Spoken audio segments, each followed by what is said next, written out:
నమస్కారం.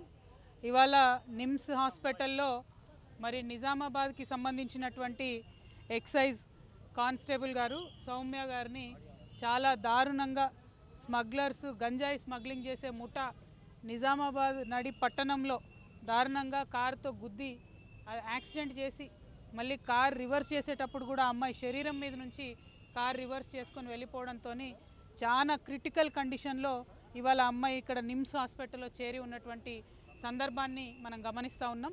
నిన్న నిజామాబాద్లో కూడా ప్రైవేట్ వైద్యశాలలో మంచి వైద్యం అందించే ప్రయత్నం చేసి ఇక్కడికి తీసుకురావడం జరిగింది. ఇక్కడికి వచ్చిన తర్వాత నిమ్స్లో కొద్దిగా ఇంప్రూవ్మెంట్ ఉంది.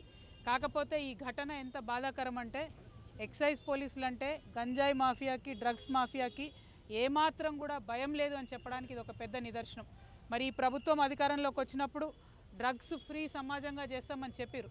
కానీ ఇప్పుడు ఎట్లయిపోయిందంటే ఫ్రీగా డ్రగ్స్ పంచుతున్న లెవెల్లో ప్రతి గ్రామంలో డ్రగ్స్ మోపైనాయి, ప్రతి గ్రామంలో గంజాయి మోపైంది, ప్రతి గ్రామంలో యువకులు చిన్నపిల్లలు మరి చాలా దారుణంగా స్కూళ్ళల్లో కూడా అందుబాటులోకి తీసుకొచ్చే పరిస్థితి వచ్చింది.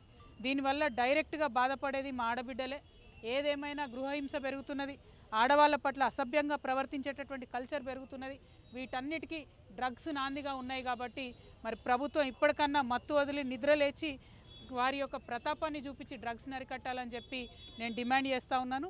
ఎక్సైజ్ అధికారులకి ఇదివరకు ఉమ్మడి ఆంధ్రప్రదేశ్లో ఉన్నప్పుడు వారికి కూడా వెపన్స్ ట్రైనింగ్ ఉంటుంది, గన్స్ ఉంటాయి. కొద్దిగా ఎక్సైజ్ వాళ్ళ దగ్గర ఆయుధాలు ఉంటే ఈ డ్రగ్స్ మాఫియా అయినా గంజాయి మాఫియా అయినా వీళ్ళు భయపడేటటువంటి ఆస్కారం ఉంటుంది. నేను డిమాండ్ చేస్తూ ఉన్నాను తెలంగాణ జాగృతి పక్షాన ఎక్సైజ్ వారికి అట్లానే ఫారెస్ట్ వారికి వెపన్స్ మళ్ళీ ఇవ్వాలి.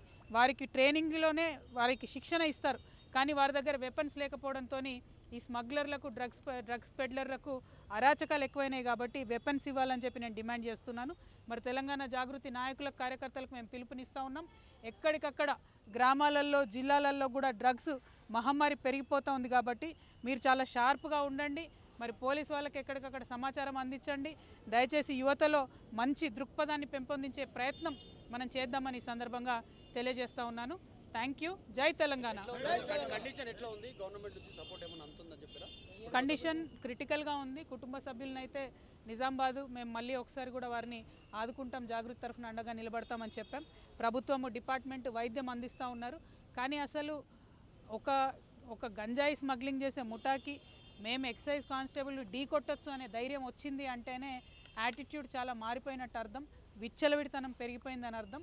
దాన్ని ఖచ్చితంగా తగ్గించాలి, లేకపోతే సమాజంలో అందరికీ కూడా నష్టం జరిగే పరిస్థితి వస్తుందని నేను భావిస్తూ ఉన్నాను. మేడం సంతోష్ రావు గారికి సిట్ నోటీసులు ఇచ్చింది ఈరోజు 3 గంటలకు రమ్మని, దాని మీద